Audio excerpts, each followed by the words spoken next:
Third. Hello, folks. We are online directly from IRCAD, France, Strasbourg, where we are having our colorectal course, and you have an opportunity just to have a snapshot of this during this course. That is our live webinar. And this live webinar is about what is the best approach for total mesorectal excision, TME. And we have a great pleasure to have as a chair of the table, Professor Eric Houllier, Professor Patrick Ambrosetti, and the Pope of the Rectal Surgery, that is Professor Hild. So we are going to start our webinar with the presentations. And Eric, the word is with you. But just to remember that you that are connected, you can ask questions through our chat, and we are going to have a great pleasure to answer you.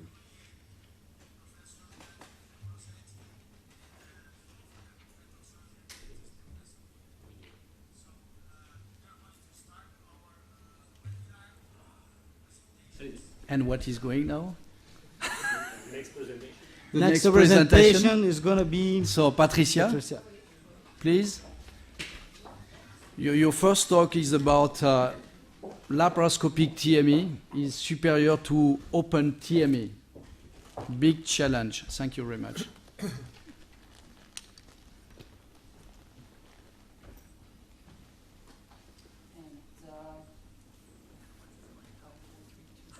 No, you can go. Yes, well, thank you very much for the opportunity to start this debate about which approach is the superior approach for TME. I have no relevant disclosures for this talk. So we know what the goals of rectal cancer surgery are. I think it's important to emphasize them before we go into technique. So we know we need to maximize oncologic outcomes. We need to make sure that we minimize the chance of local recurrence and distant spread. We also need to make sure that we achieve negative margins, especially with our resection. As a surgeon, this is really paramount. So the quality of the TME is very important, as well as achieving negative margins and having adequate lymph nodes.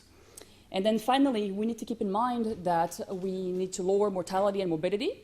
And then finally, focus on quality of life scores. And this is why sphincter preservation is extremely important to our patients, and we should make every effort to achieve sphincter preservation when possible, especially in combination with chemoradiation.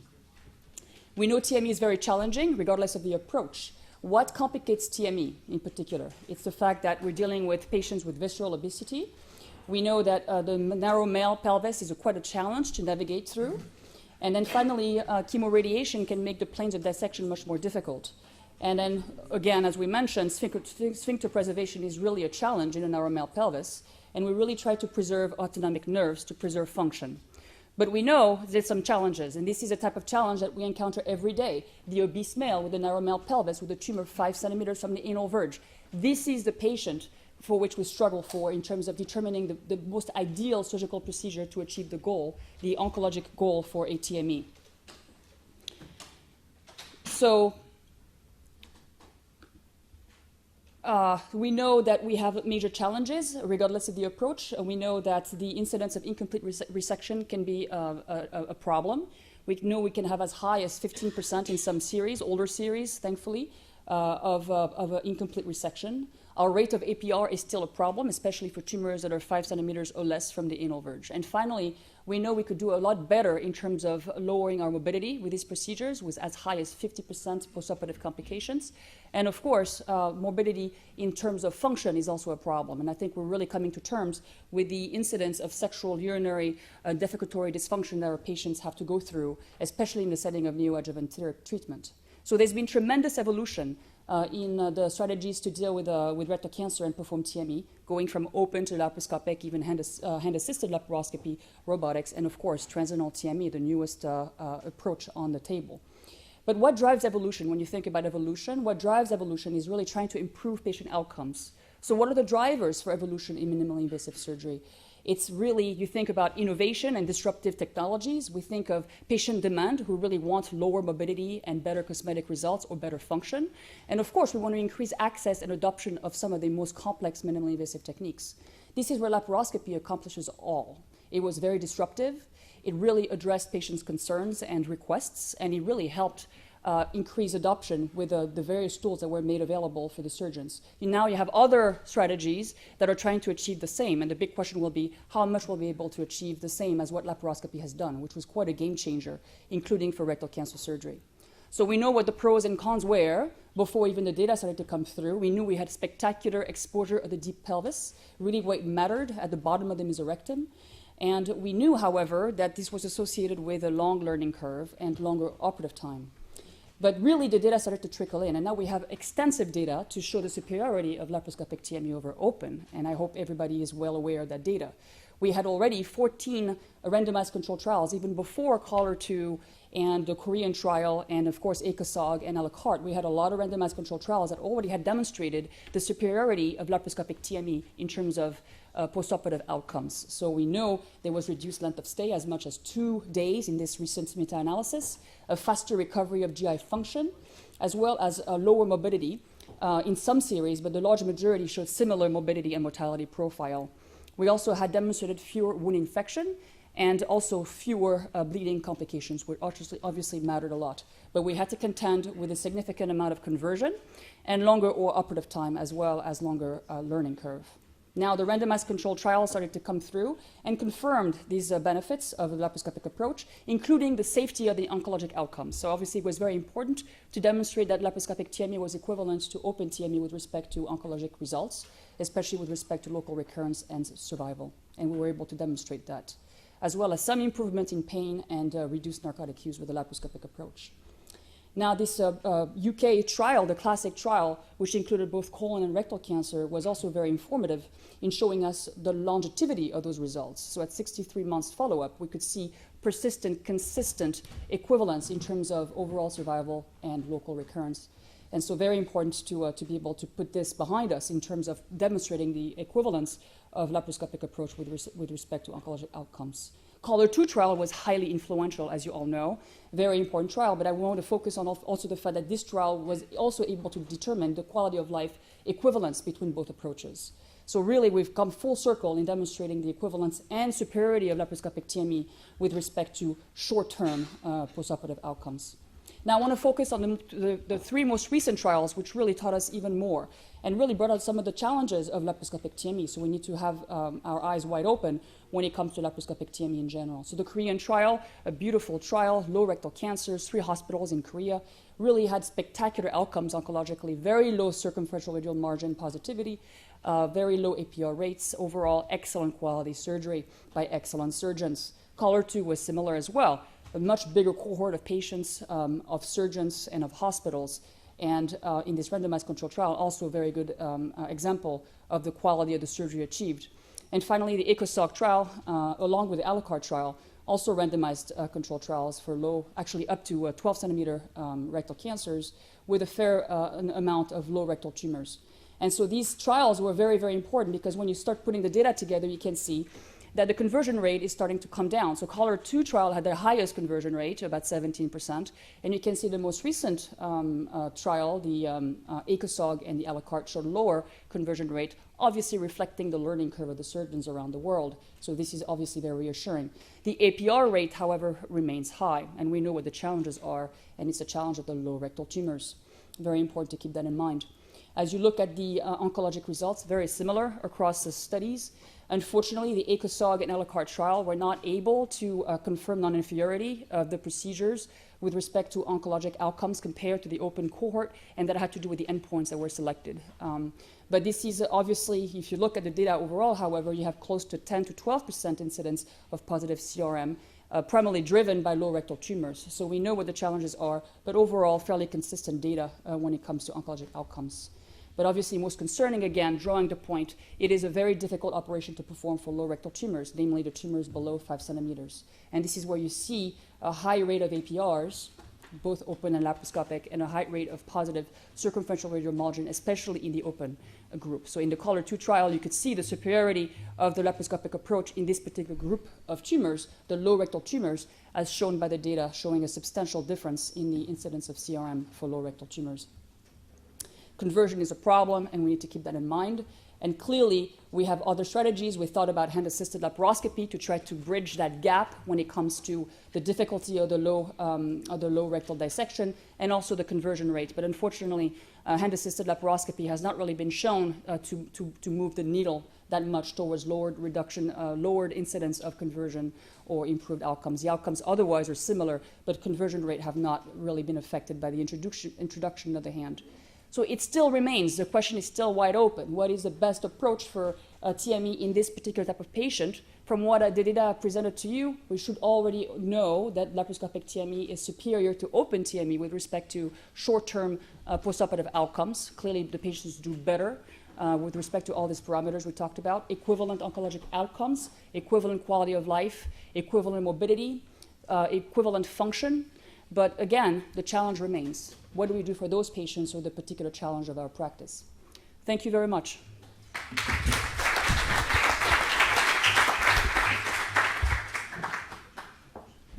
Any question from outside and from here? So, I think we have no time. We move on. And we will see at the end of the presentation if we have some comments. So now, robotic TME is superior to lab TME. It is a question. Thank you very much for the time. I'm honored Professor Marisco and the chairmen. Robotic TME is superior. I think this is an evolution of what Patricia just said. My disclosures come from Celebration Hospital. The question is, are we ready to accept what limitations we have and how can we move forward for where Patricia left us? This is just a matter of time. This is laparoscopic, this is robotic. Doesn't matter how much steroids you put to the laparoscopic, will still be a rabbit. The little tiger will grow up and will be a robot. So this is what I think is, don't randomize controlled trials for this, but this I think is going to happen. Sometimes 4 arms will be better than 2 arms, especially with patients like this, so we all get them at some point in our career. But I don't think this has to be an enemy. I think this has to live with this, and this one has to live with this. It's going to be just an evolution of what we're doing. And I think we should work together for a better world, and maybe, we can accomplish something with the two techniques being together. But we have limitations. In the United States, 80% of the colons, the rectums have been done open. And the fellowships are doing a third of their cases laparoscopically. So we have limitations. We have to acknowledge that. I got some slides here from John yesterday.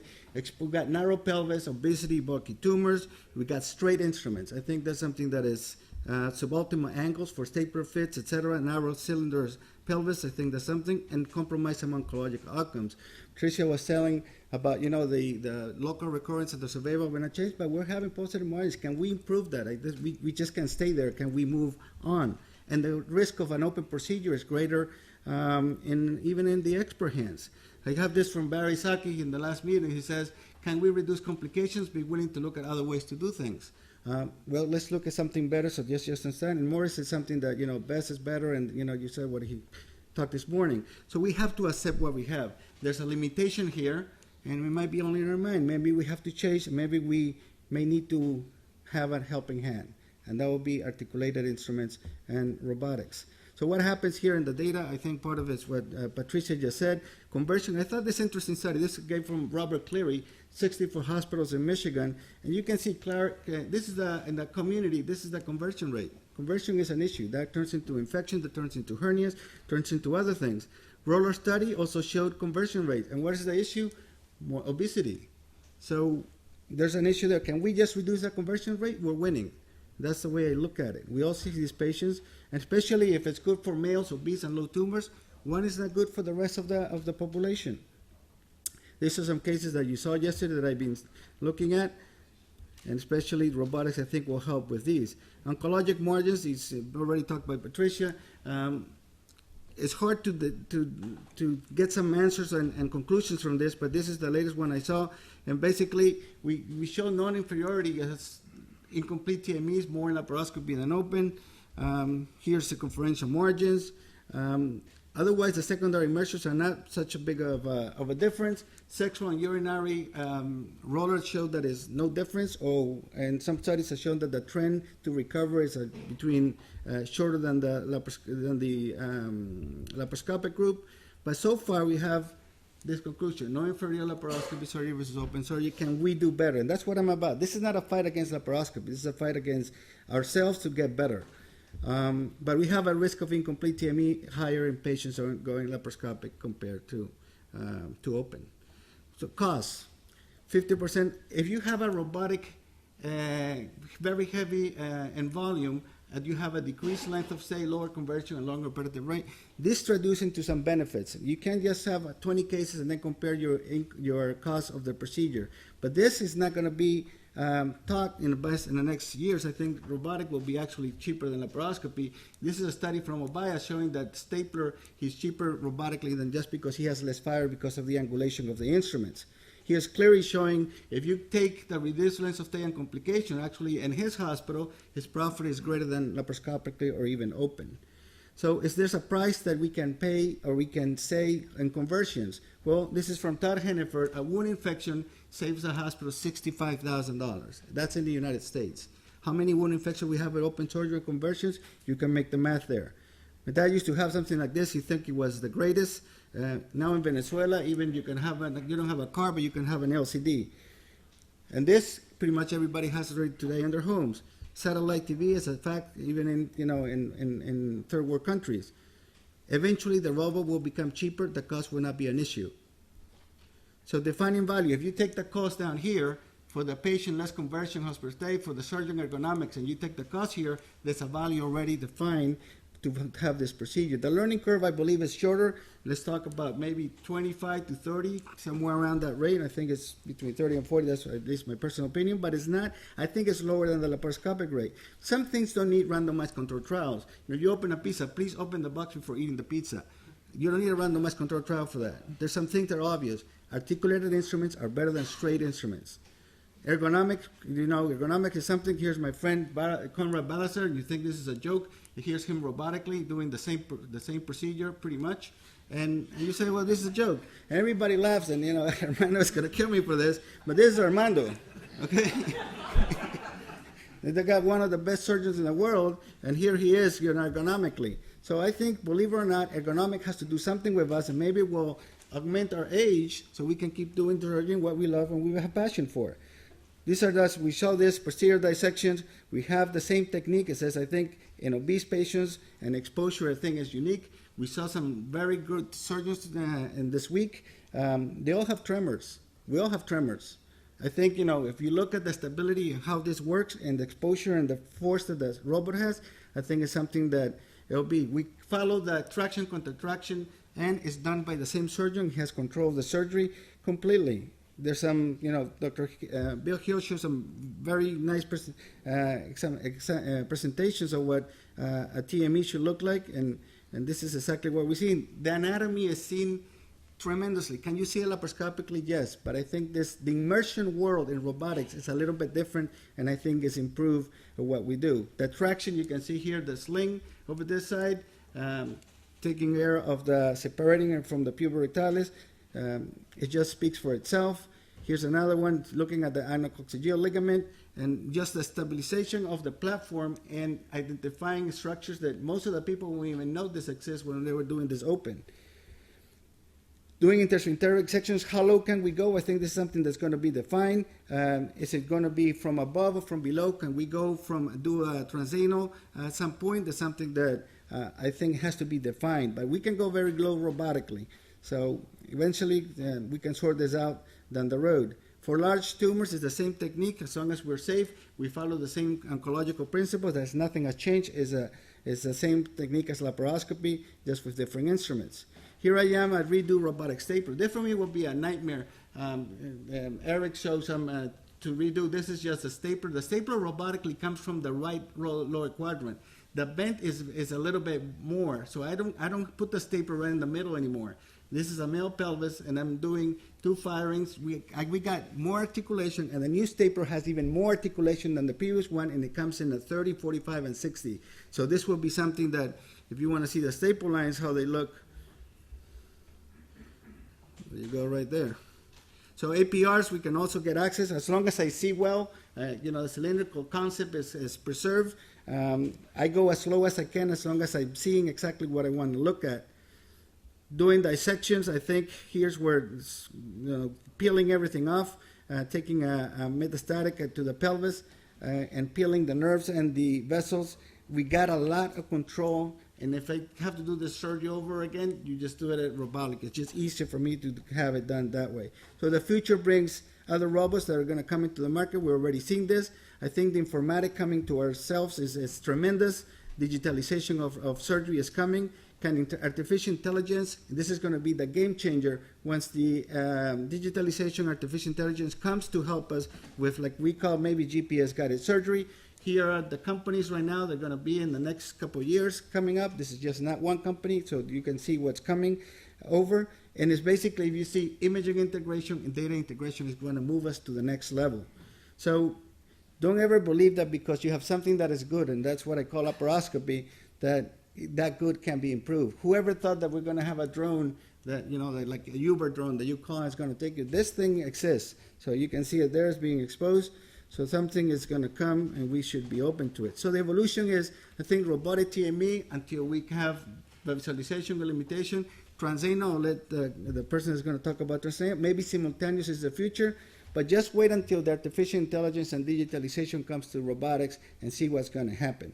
So the next time we debate this is going to be robotic versus robotic and see what this is best. This is Morris Franklin yesterday says robotic and laparoscopic surgery are complementary to each other and should not be considered an adversarial relationship. The great robotic surgeons were the most part good laparoscopic surgeons first.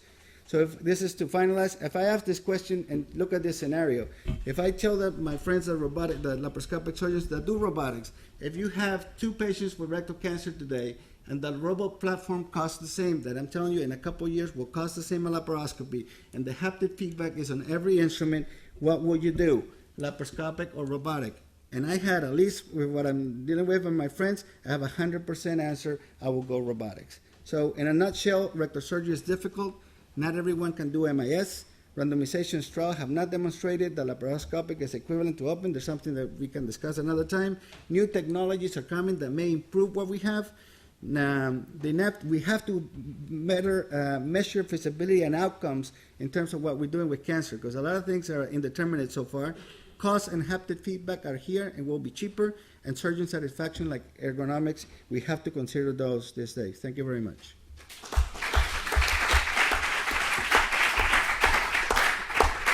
So the third performer is Armando. He is going to tell us that Transanal TME will replace both. You might mention that, of course, you might do it robotically or laparoscopically through the anus, but that's really up versus down. Well.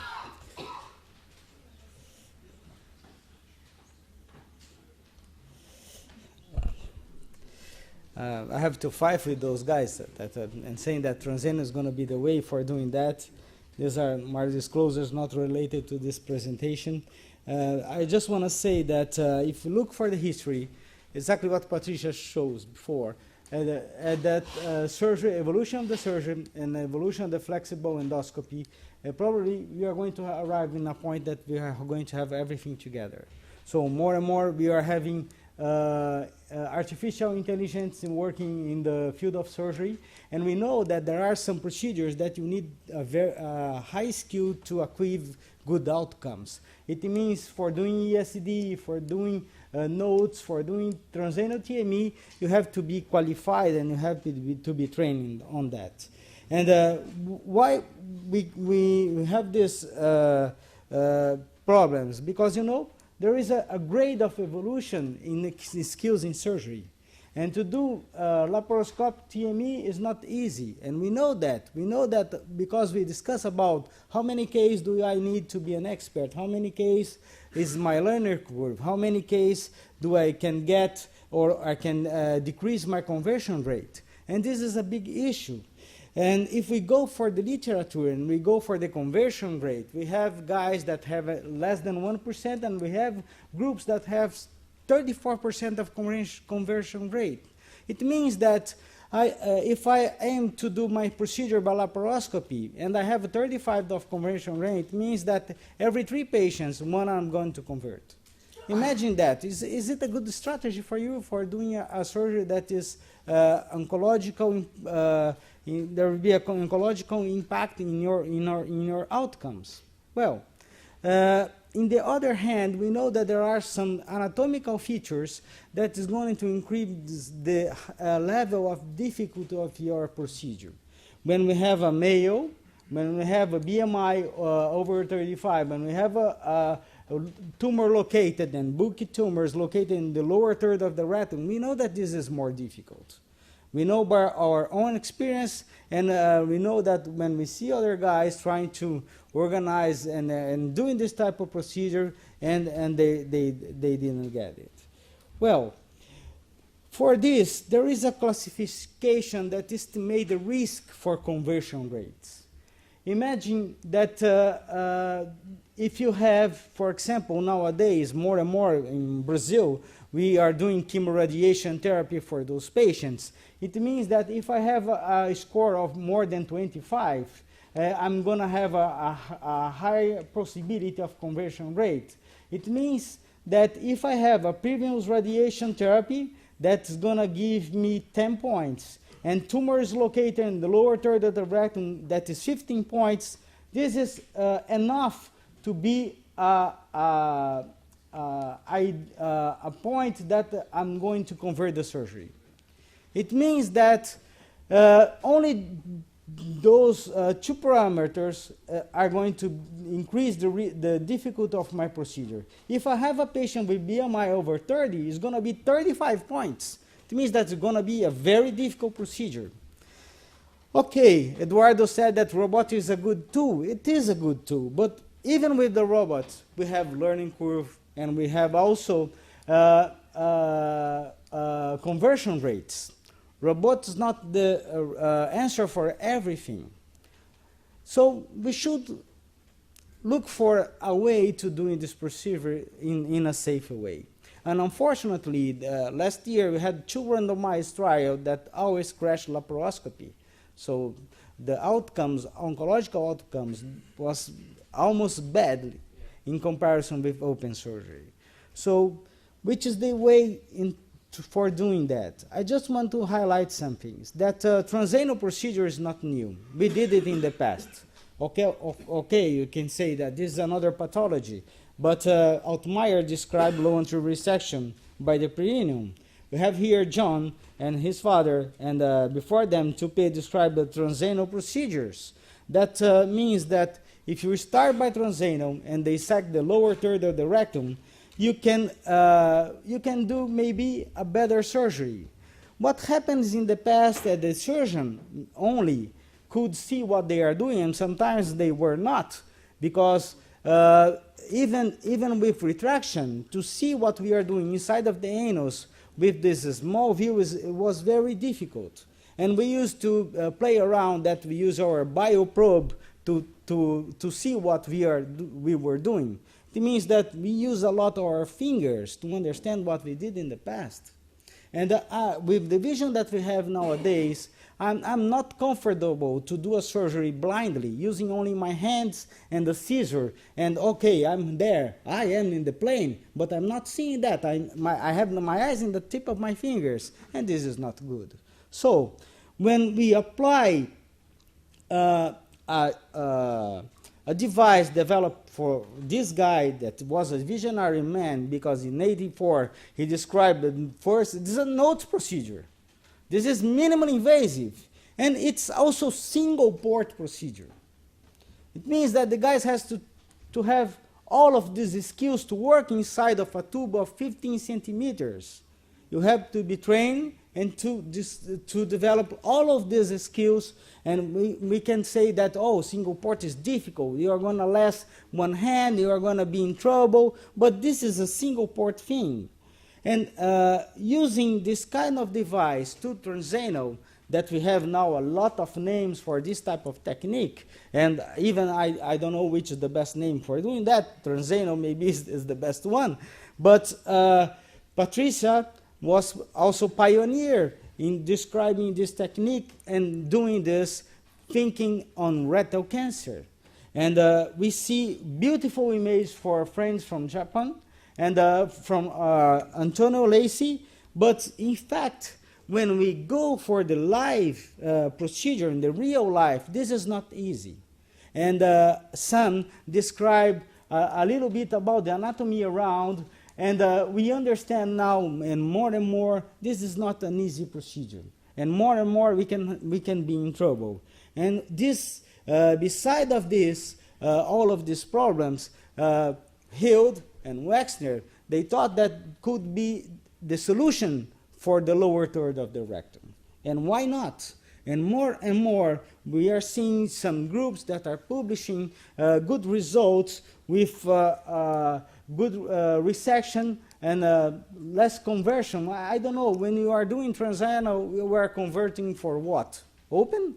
It's a hybrid procedure. I don't know which conversion rate means when you are dissecting the lower third by transanal.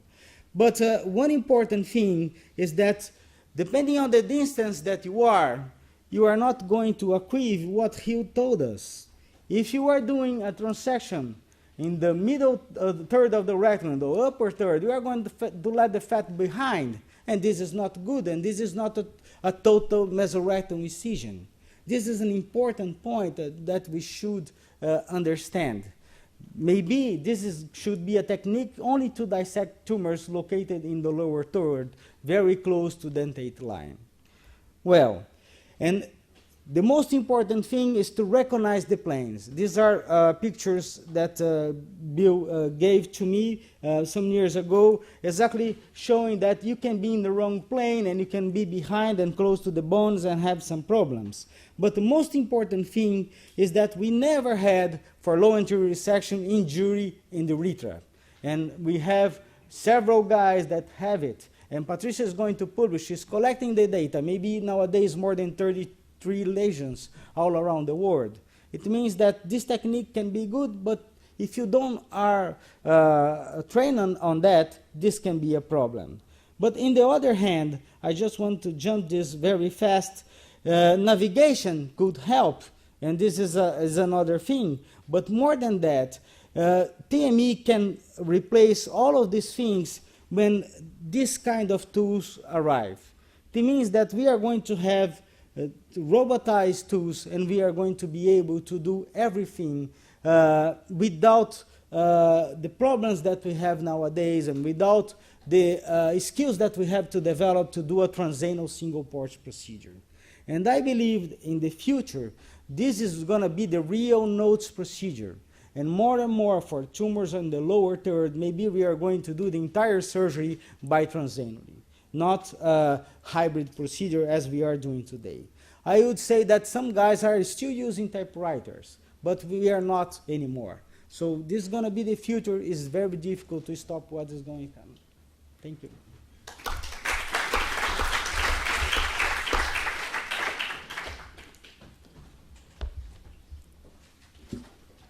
So do you suppose that we should open the whole discussion? It's a debate about many different things, about the technological advances. We've got Sam to do the robotic TATME, in other words, robotic from below. And after that, we will open it up to you to give your opinions, and perhaps even we to give ours. Questions? Yeah, questions. Okay. Yes, thank you very much for being here and being part of the webinar. Thank you to the chairman. I'm going to talk about, is robotic TATME the answer? And absolutely it is the answer, and I hope you will also agree with me. These are my disclosures. You know, this conversation has left me completely dazed and confused. The ACOSOG trial and IRCAD showed that LAP is not non-inferior to open. To double negative just means that, doesn't that mean it's inferior to it? Okay. And then the ROLAR study, the biggest study that we have, shows that robot isn't better than LAP for rectal cancer. So where does that leave us? If robot isn't better than lap, and lap isn't better than open, we should all just go back to open. And many, many studies have confirmed that. And so it's interesting, 30 years of laparoscopy, and it seems like we're back to square one, and we shouldn't be doing that, and we shouldn't be using the robot. However, it's very interesting. In the last 3 years, we've had a lot of encouraging data to suggest that TATME may actually be the approach to use, such as data shown here, and it's trickling in all over the place. So TATME, very, very promising, but can we really do it very precisely? Is it really better surgery? Is there less risk of injury? Armando just pointed out some things. My gosh, the urethral injuries are piling up left and right with TATME. Are we really that careful? We've had 2 cases of complete pelvic exenturations like this one in our lab. People don't know what they're doing. It's not a precise approach. It's dangerous.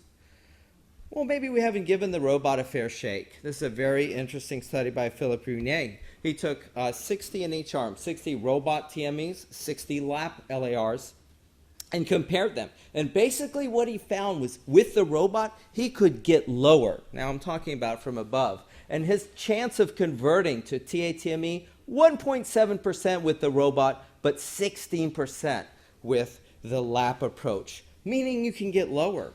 Well, TATME and robot are not mutually exclusive. And as Roel Homps points out, it could actually be the sweet spot for the robot.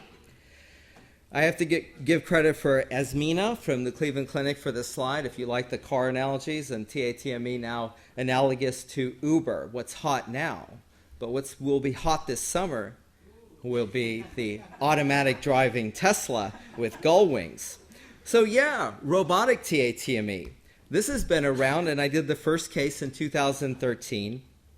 And it didn't just start with TATME. It started with cadaveric work. And I want you to look up here at the top monitor as it comes into view. You'll see that we're able to do very intricate and precise work with the robot docked transanally. Very intricate work. You can see every detail with tremor cancellation, with 10x magnification, and 3D views. This is the draw of the robot. And the robot is designed to work in a confined space like this one. So this is my setup for robotic TATME, and this is what the OR looks like. The patient always in lithotomy and steep Trendelenburg. And I will tell you that I think the best approach for all aspects of TATME should be done with a high definition platform, okay? And I think I'm going to show you now a video not of robotic TATME, but my lap TATME with ISR, very low tumor, just 2 centimeters above the dentate line, so it would be a Rouillet type 2 or 3, I believe. And so, okay, we can do it this way. The tumor's very low. We can use a handheld retractor, purse string close the lumen after irrigation, because you should do that as Bill instructs us. And then do the ISR, but was that really a great ISR, or could I do it better? And the answer is, the robotic approach is better. Look at this, it's better. So you can do the dissection more precisely. Isn't this the way to go? I will show you another example. And in this example, this is a T2 tumor, right? You can see it very almost at the anal verge. And same approach, Lone Star comes in, no platform, but high definition robotics from the bottom. No direct vision, no direct surgery. It's all with the robot at the console, allowing you to do a very precise dissection at the most important part where the tumor is. You actually see the edge of the tumor there just underneath the gauze. And that's what you want to do. And you can even purse string it closed and then put in your access channel and see the bill-heeled plane, okay? The glistening, shining mesorectal envelope dissecting precisely on the yellow side of the white. Did I get it right? Preserving the plane between the endopelvic fascia and the mesorectal envelope. Also seen here, high definition, tremor cancellation, 3D view, perfect, bloodless. This is robotic TATME, and this is the future. I promise you that. Many people say, well, listen, it's all about two-team. I do everything faster, two-team. You can do two-team still, and I do two-team robotic TATME. Here's the robot from below, laparoscopic view from above at the peritoneal reflection. You can see that this can be assisted by the laparoscopist once you've completed and merged had the rendezvous point.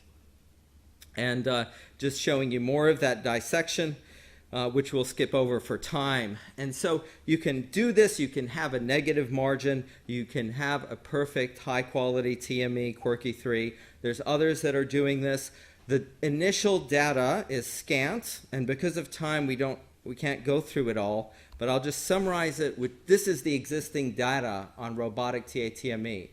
All resections are without any major morbidity, and all of them are complete or near complete TMEs.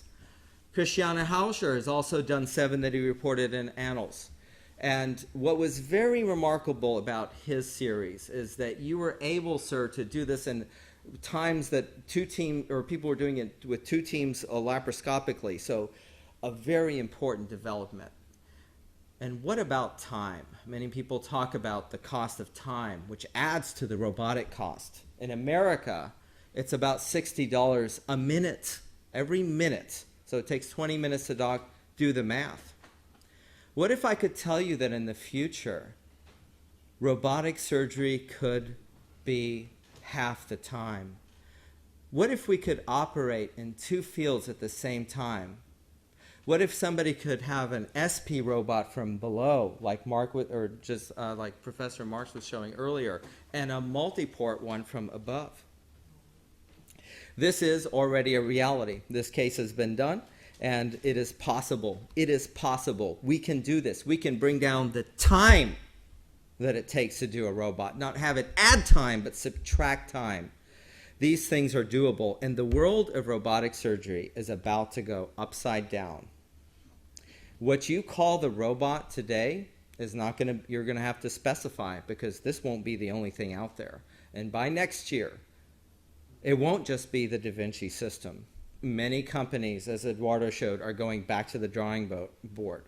But what's most important is every one of the new robotic platforms is going to be almost custom made for TATME.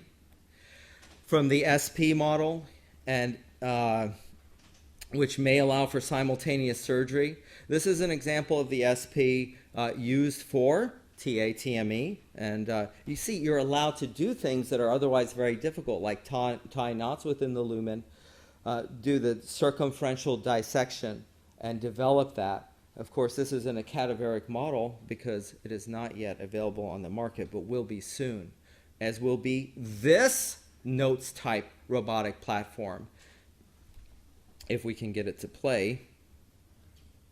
Which allows for, again, very intricate surgery that you can't otherwise do. Not even Armando could do what is being shown here because it's so intricate. Peeling a grape inside of a glass bottle. These things are set up for what else? They're set up, obviously, for TATME. We'll see this blending of different technology. This is the over-the-scope suturing device used, and we'll see that merge and meld with other technology. This platform just actually is now available, FDA approved in America for use for colorectal. It's a flexible scope that you can introduce very high and will allow you to do a very precise dissection for local excision, but also for TATME. So I've just shown you now 3 flexible and single port type devices that are coming out now. The time is now. So, ladies and gentlemen, the argument for robotic TATME is it's great for working in a confined space. It improves precision. Improves precision equates to better surgery, and that translates into better surgical outcomes. The limitations that we have of multi-port will be resolved with the single ports that I showed you. They are all here now. So what should we do? Just forget about this and not do robotic transanal? Our default future is one where we don't seize opportunities and don't meet the challenges that are facing us. here at places like IRCAD, where Jacques Marescot and Armando Melani are really inventing the future of surgery. And we will not stop. We will have a continuous quest for precision for surgery, which includes robotic transanal surgery. And we will meld that with other technology, including navigation, which is imminent. We'll have a new model, a digitized, computer-assisted way of operating. So in conclusion, robotic TATME is feasible. It is here right now. All of the technology coming is for us. It's for robotic TATME. Thank you very much.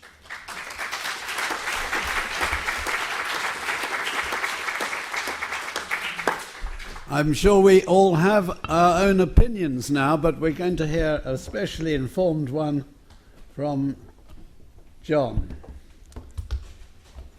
He and his father have really been focused on that orifice as the way of dealing with rectal cancer for 30 years? Well, that would, for him, I think it probably goes back to 50 years, but that's before my time. I'm happy to say. So it is an honor and a pleasure to be here to share my opinion, and I thank Jacques and Armando for the privilege to be asked, hey, so what is your thoughts regarding the best approach for TME?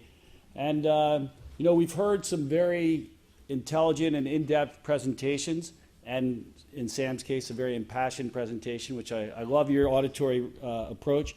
But really, the real question, the reason we're all talking here is oftentimes in the operating room, we feel like this guy is standing at the lighthouse as the waves are crashing in, and we know what the challenges are regarding rectal cancer surgery, and all of these are really come to fore because of this. You know it, I know it, we've known it for 100 years. Rectal cancer surgery is hard. So the question is what can we do to help with that? There's and why is it hard? We're working in the pelvis. There's difficulty with retraction, visualization, exposure, reach from above and from below, lighting, and then on top of it, Bill has advanced the treatment of rectal cancer by highlighting, by focusing the surgical attention on the technique, because there's no question that that's of ultimate importance. And really, for us as surgeons, rectal cancer surgery is kind of the Mount Everest of what we're doing. And to do it in a minimally invasive fashion is the challenge. How do you become the Sir Edmund Hillary to get up there? So as I was thinking about this and having the pleasure of speaking to you, two things came to mind, two axioms or sayings, as we say in America. One is, if all you have is a hammer, all the world is a nail. If you can only do one thing, then that's what you're going to do. And if you got to stand here in front of 100 other guys and say, hey, why I'm the best, it's because I got a hammer and I got a bigger, better hammer than you got. The corollary to that is even if you have a very cool robotic hammer, the saying, a fool with a tool is still a fool. So, it's just the question, is it a pilot problem or is it an airplane problem? We should develop better ways to get around and do things, but still, the real issue is focused on anatomy, and thank you, Bill, for developing some of these photos. But, the question is how do we work in this area and work in this plane here above the hypogastric nerves? There's an avascular plane posterior to it as well. How do you recognize it? I think the first thing is to know it.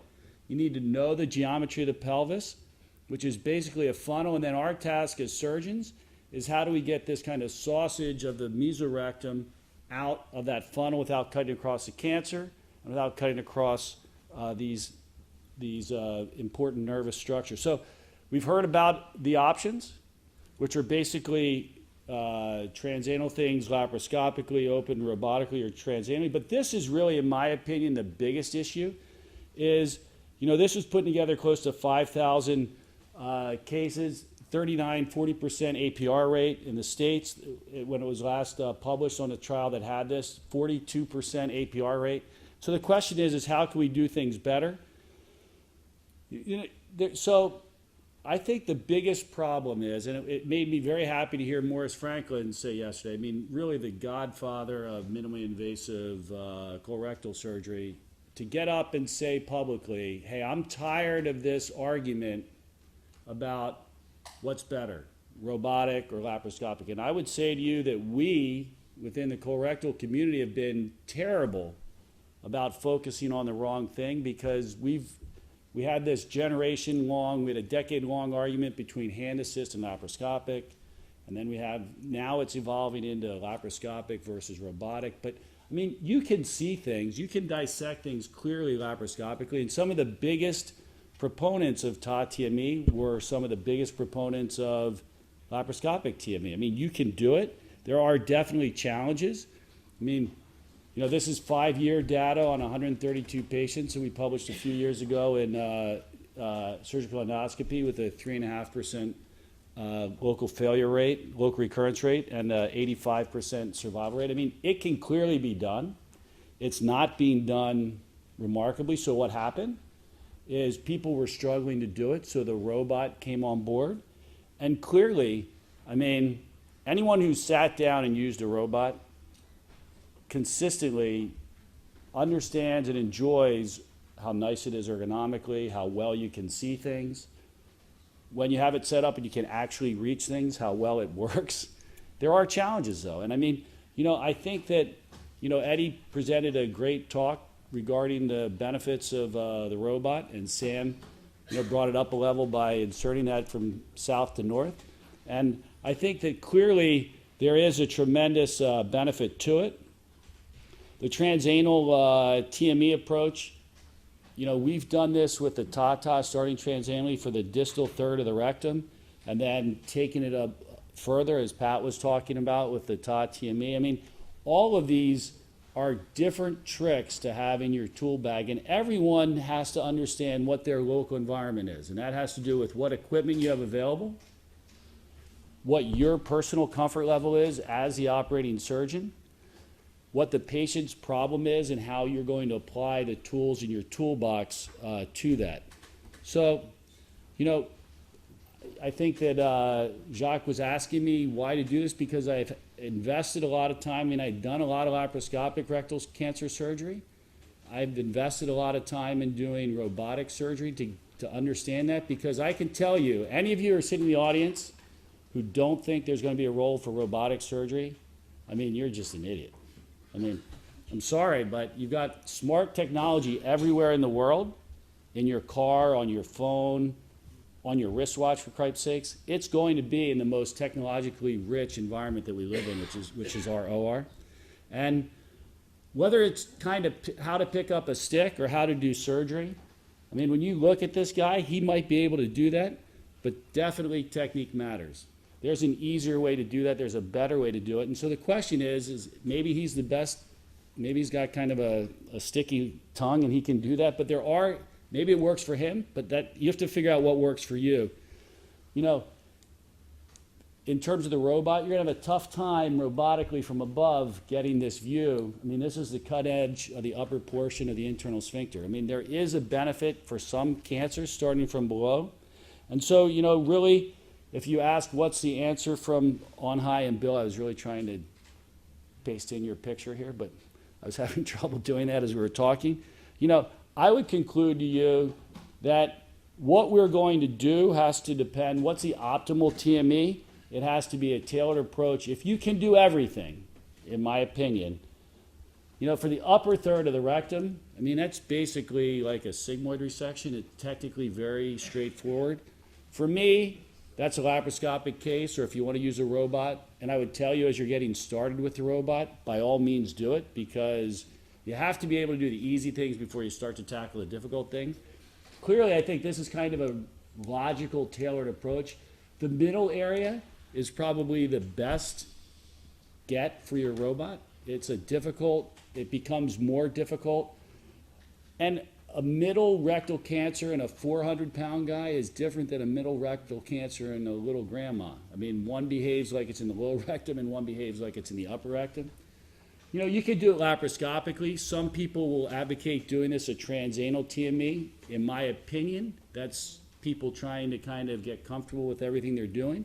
Maybe with more technology we'll apply that. And then in the lower third, I mean, I think that is the real benefit for the TATA, followed by the TATME, get into that area. You can do things robotically, and Sam, you know, you make a very impassioned plea to use the robot transanally, and I think as we get the better generations of robots, that's going to become more and more efficacious. But, you know, the issue is I don't think we should walk around with one hammer. We should have a hammer, we should have a screwdriver, we should have pliers, we should have different instruments available to approach things. And, you know, I really have to applaud the group here at IRCAD and Jacques and Armando for putting this together, and for you all for being interested in doing that, because there is a lot of great information coming out. This is a shameless plea for people if you're interested. There's a book we have coming out from Springer this fall. And then as the program chair for SAGES next year, please come visit us and join us in Seattle. Thank you very much for your attention.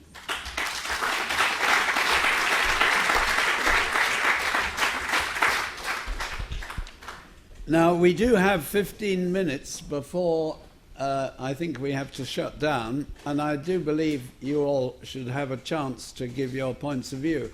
If I could just say from the chair that we are really talking about a lot of different things. First of all, whether we should do most of the dissection from above down or below up. Secondly, whether we should use robots or not. I agree with most of the people that have gone before that the robot is just another tool which will gradually work its way into our practice. And I personally think it's the only potential route towards more computer-controlled and repeatable surgery. It's the only way we can record every movement of retraction and countertraction and each cutting process. And the speed at which technology is advancing suggests to me that arguing between robot and laparoscopy is a thing for this. It's an unfair thing because some of us have the money to be able to use the more expensive instrument. And as I tried to say in my last talk, I think you can do, at this moment, you can do most of the things, if you're clever enough, with a laparoscope that you can do with a robot, the bendability and so on and so forth. So how on earth are we going to have a logical debate? And I think we could start by talking about, will most of the difficult dissection be done from above or will it be done transanally?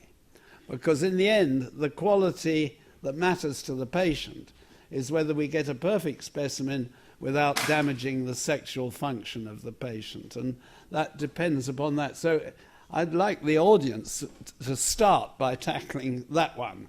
Is it going to be, you see, my secret weapon, whose beautiful robotic surgery I showed you a few minutes ago, he believes he'll be able to do it all from above. And Sam believes he'll be able to do it with a robot all from below, better. And in a way, that is something that a bunch of anatomical surgeons should be able to discuss. The rest of the thing is a little bit artificial because some of us have it, some of us don't. Anyway, over to you guys. I've talked enough. But let's start by saying, are we going to do that most difficult dissection from above or below 10 years from now?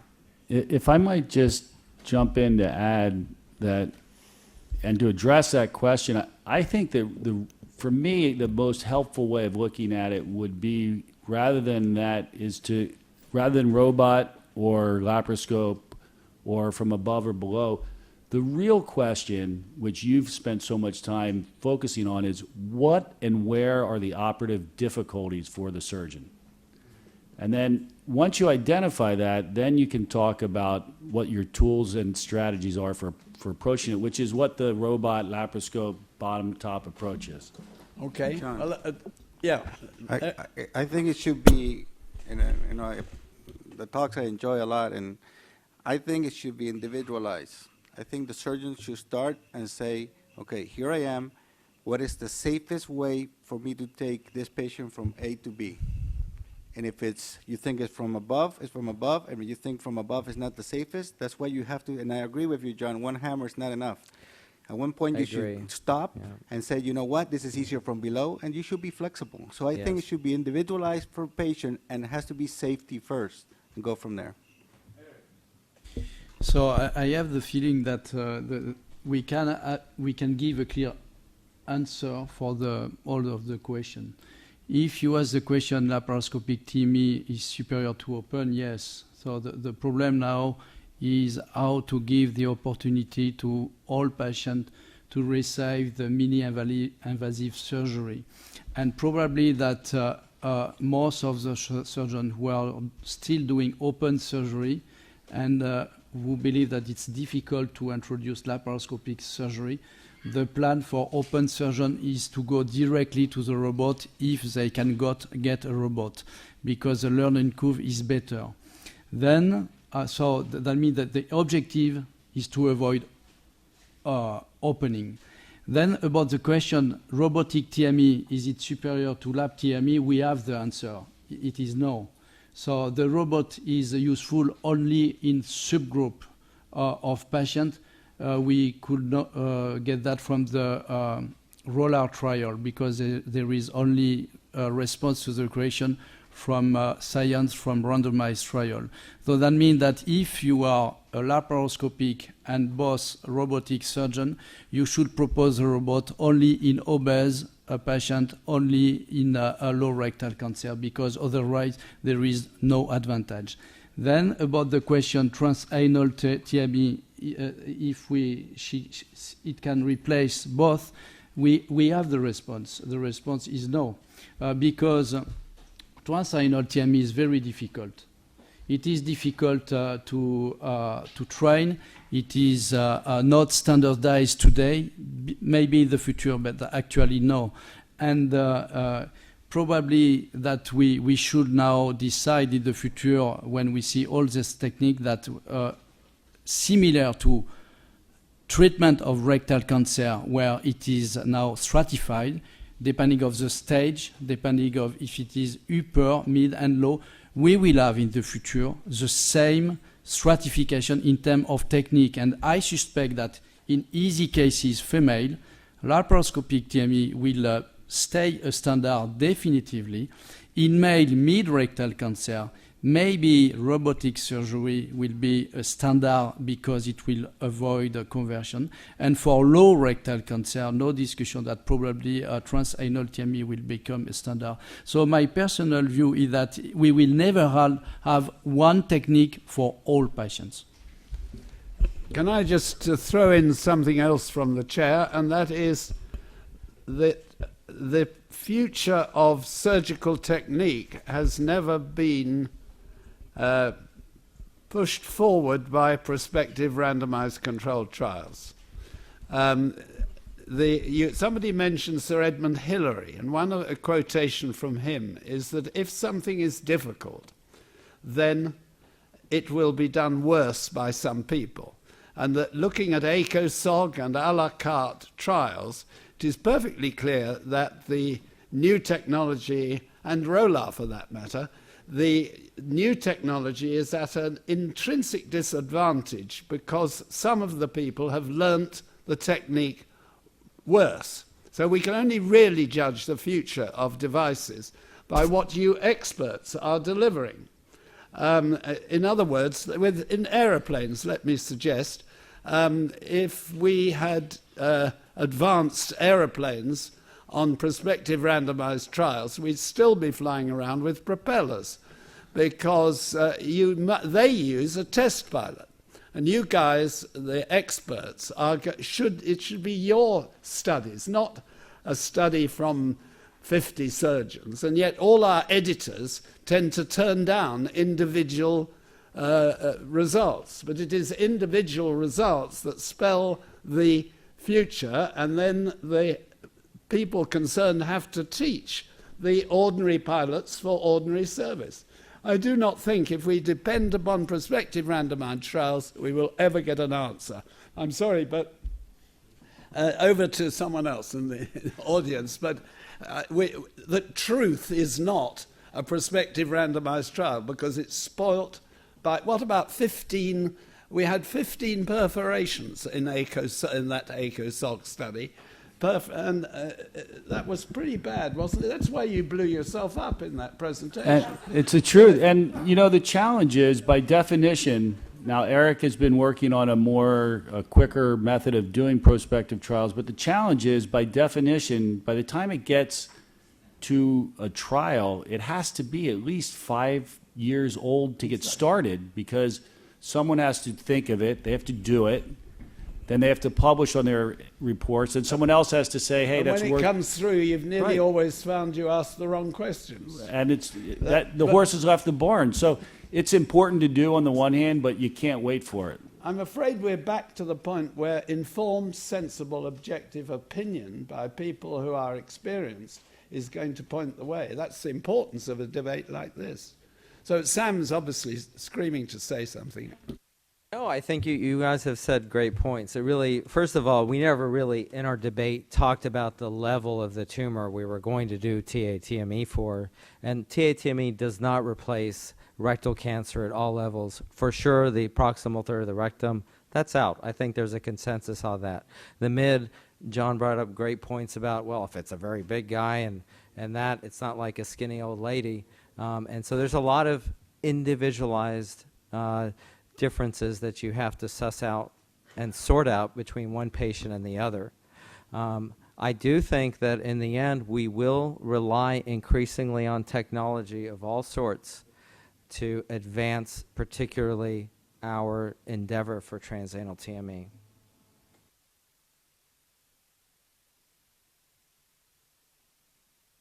Opinions about these things. You've heard the opinion leaders maybe give their opinion, but and the guys, you've seen them do some of their operations and so on.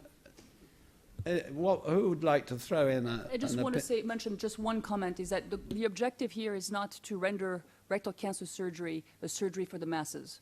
We still have to remember that this is complex surgery that should really be by people with expertise, with the volume and the surgical expertise to do this. So all these enabling technologies are great, but they're not designed to be adopted by people who do 5 cases a year and hope to be able to reach the technical expertise as people who do 50 cases a year. So we just have to remember that and keep it in the back of our mind when we're having these discussions. We need to focus on multidisciplinary care, expert centers. Eric Roulier, John Marks with the expertise in intersphincter resection and TATA, and then progress to TATME. You need a pathway to be able to adopt these technologies safely and offer it to patients. It's not about educating everyone in doing a procedure. It's about giving us better tools to do an even better job and be able to match those results that we're starting to hear about now. And I think that the risk for rectal cancer is that it could become like hepatic surgery in the future, which is very complex to manage in terms of strategy, because now you have organ preservation. You must be able to assess the tumor, the response. You must have good oncologists, radiotherapists, radiologists, pathologists. And we discussed in the past that the volume is very important. Now introducing, besides strategy, besides the difficult TME, we introduce difficult new options. So my feeling again is that in the future, if you must learn robotic, laparoscopic, single port TME, transanal TME, you need to do 100 cases, and you need to be not one team, but a very, very big team. So that means that the next question will be probably the centralization. So that is a risk when I see the evolution of TME.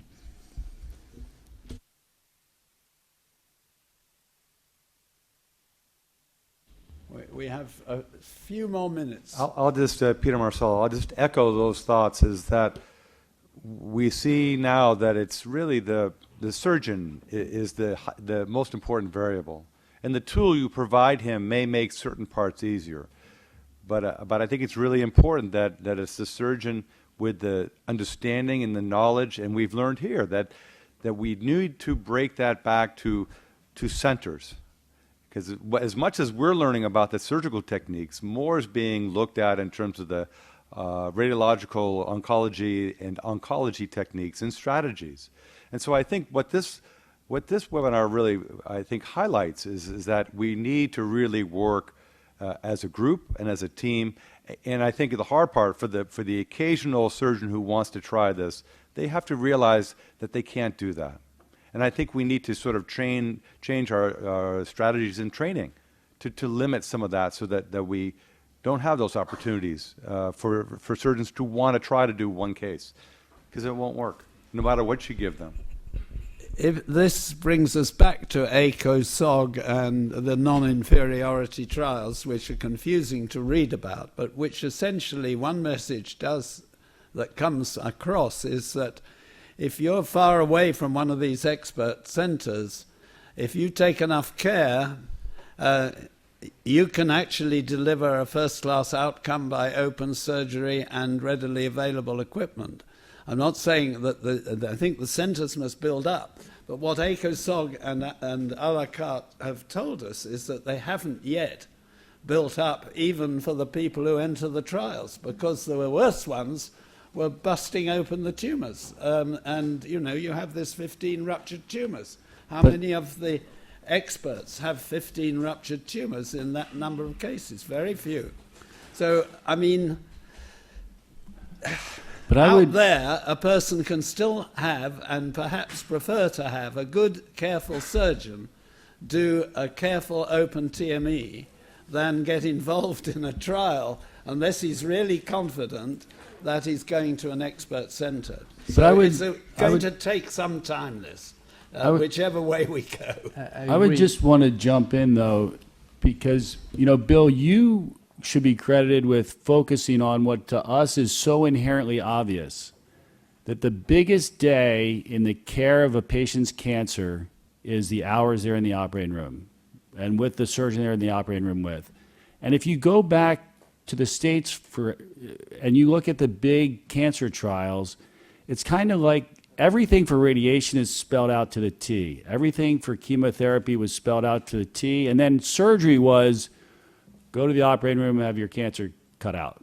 Come back. Like that was a black box. And sadly, it's not as if open surgery is being done for TME beautifully around the world either.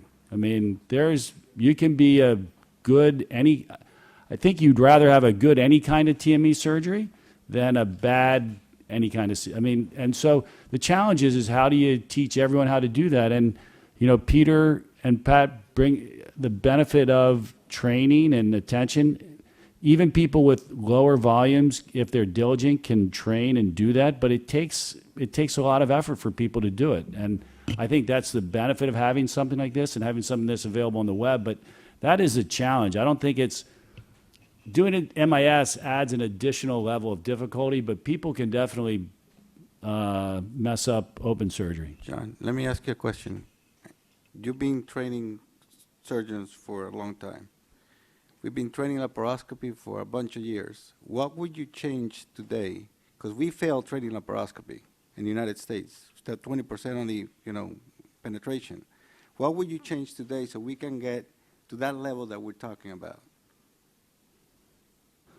Well, I would say, I think in many regards, some of the stumbling blocks will be removed because the people who aren't comfortable with minimally invasive approaches and robotic approaches will go by the wayside. I think the biggest thing to train is, and this is not just for rectal cancer, it's for all surgery, it's all embryologically based surgery. It's all it's all anatomically based surgery, and I think it's a matter of focusing. I think there is obviously benefit to specialization for patients, for surgeons, because if you do something 100 times, you're going to do it better than if you do it 2 times. And it would be identifying where the problem areas are in each of the procedures you're doing, focusing on that, and then talking about what the different tools are. I think you have to do. I think the whole training paradigm, at least in the States, is looking towards change in order to help facilitate that type of specialization. I think we have to come to an end now, and all I would say is that increasingly it is essential that the outcomes of every rectal cancer or colorectal cancer operation are carefully documented. and that the documentation of outcomes and failures be comprehensive. It cannot any longer be possible just to sweep aside the embarrassing case that didn't go so well. We've got to have comprehensive, all-detail outcome measures, and we have got gradually over the next few years to discover which of these competing arguments is actually delivering the happiest patients.